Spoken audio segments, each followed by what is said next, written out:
How's it going? This is Ricardo, and in this video I'll show you how to remove the speakers on a Dell Latitude 7370.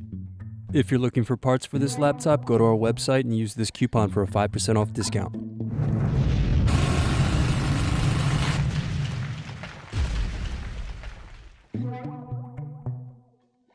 First unscrew, then use fingers to separate and remove bottom base.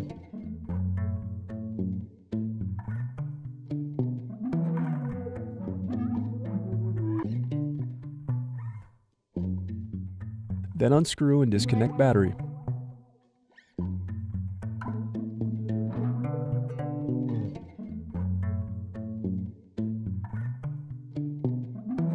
Then disconnect and remove speakers.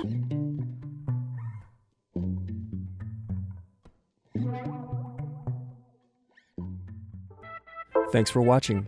Don't forget to like and subscribe if you enjoyed this video. And if you need more, check out this playlist to watch other tutorials for your laptop. You can also click here to find parts for your laptop at partspeople.com.